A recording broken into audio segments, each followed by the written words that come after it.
Yeah. Yeah, it was rough. That was a rough one. That's controversial. It's controversial of kids.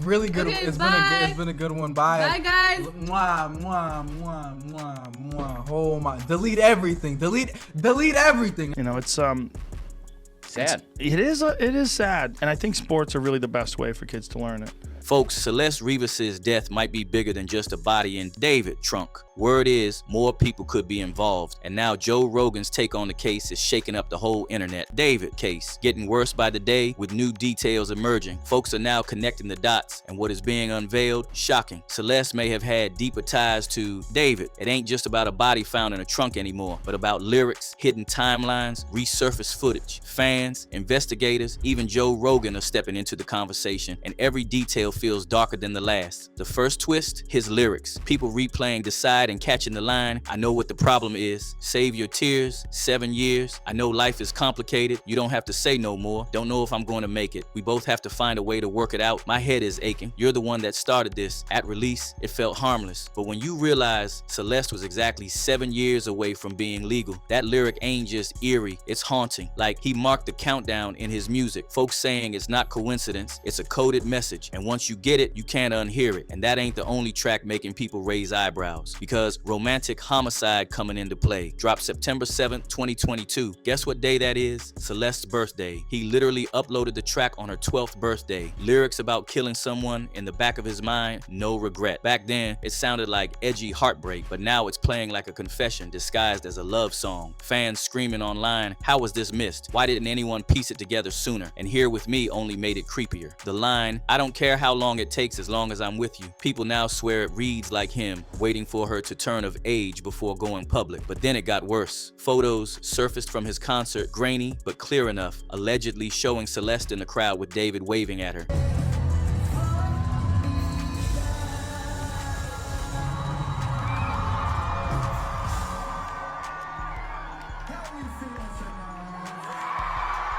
If true, that blows a hole in any defense that he didn't know her. She was there watching him perform, part of his world. But then a podcast clip resurfaced, footage of David with Celeste talking reckless on topics so grown, people calling it straight from the Epstein playbook. Stuff a grown man got no business discussing with a minor. That's controversial. It's controversial of kids.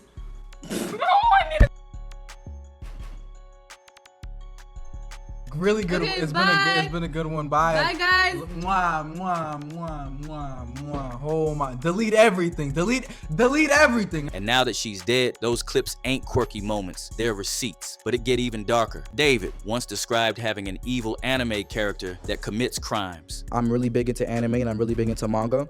And I wanted to make my own manga series at one point. And a big part of that manga was an evil version of me named Atami, which means pain in Japanese. The story of the manga went like I was a detective and there was an evil version of myself that would kind of come out at random moments, kind of like Fight Club with Tyler Durden, and he would commit the crimes that I would have to solve as a detective. So like when I was as a detective, I'd be like solving murders that I'm committing myself. Back then, fans laughed it off, chalking it up to artist persona. But now, people calling it a mask, a dark alter ego. He used to say the things he couldn't admit as himself. One dude hit hard saying, an evil version of me, which means pain in Japanese. He should be arrested for this cringe sentence alone. My condolences to the girl's family. But it got crazier when Joe Rogan himself tapped in, said the case broke his heart, calling it sad. Yeah, it was rough. That was a rough one. But he didn't stop there. Pointed to the David lyrics, the dates, hidden clues, and then he hit heavy with a line folks can't stop repeating. Kids of today don't learn, pointing to Celeste's behavior. You know, it's sad. It is sad, and I think sports are really the best way for kids to learn it. Reports reveal she often fled home without her family or friends knowing, running wild, chasing danger. Joe wasn't blaming her, but saying the culture of these kids moving reckless is exactly what makes tragedies like this possible. That comment cut deep because it painted a bigger picture. Celeste wasn't just lost, she was living risky, and it might have made her an easier target. Now run it back with the timeline, because that's where it gets bone chilling. March 2022, he drops a side with the Save Your Tears 7 years lyric. May 2022, he tweets about about a girl wanting to be taken where I belong. The age mentioned, 11, lines up with Celeste's age. July 2022, romantic homicide drops on her birthday. October 2022, leaked Discord chats showed David asking if Celeste was online, and she appears. December 2023, a song literally titled Celeste Gets Recorded, and photos of them together start surfacing. March 2024, Discord convos show a fan saying outright he's dating a girl named Celeste. April 2024, she disappears from her family's life. August 2024, Discord user requests a song about the missing girl, naming her as Celeste Rivas. September 2024, she turns 14. The first photo of her showing the matching shh tattoo on her finger, same as D4vd. September 2025, she ought to turn, but her body is pulled from the trunk of his abandoned Tesla. That timeline don't read like coincidence to folks, but like a slow burn connection turning into tragedy. But then it got worse. LAPD stormed his Hollywood Hills spot, walked out with evidence bags. Late last week, Los Angeles police searching a home in Hollywood Hills that the singer was staying at, removing several items, including a computer. Call records surfaced, allegedly linking him directly to Celeste. The backlash cooked his career overnight. Tour canceled, album deluxe version shelved, promotions frozen. His label distanced fast, and brands erased his name. Nobody willing to have connections with him. Meanwhile, Lake Elsinore, which happens to be Celeste's home, mourning. They weren't just grieving, but demanding answers. This was their daughter, their neighbor, their friend, a life snuffed out too young. I didn't know her personally. I just want justice for this little girl. I don't want her to be forgotten.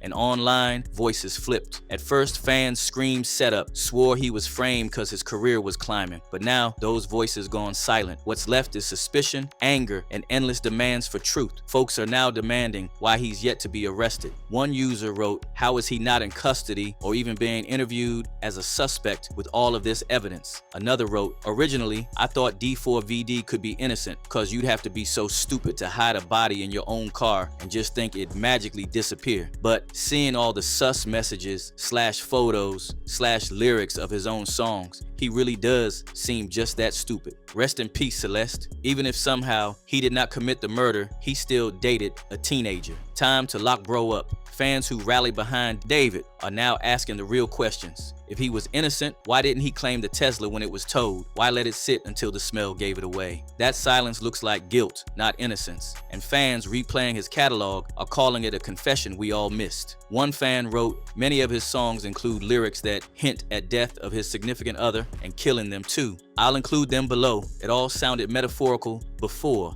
but now it makes you think twice. But then Joe Rogan's words still ringing. Kids of today don't learn. Celeste had a habit of fleeing home, of moving without anyone knowing where she was. Dangerous behavior for a 13-year-old. And maybe, just maybe, it pushed her relationship with David in ways nobody could stop. But even with that, nobody can explain how her dismembered remains ended up locked in his trunk. So what's the real truth here? Was Celeste's death just a tragic coincidence tied to reckless choices? Or was David weaving this nightmare into his music all along? What do y'all think? Drop your thoughts in the comments. Let's talk about it. And make sure to hit that like and subscribe button, because this story is far from over.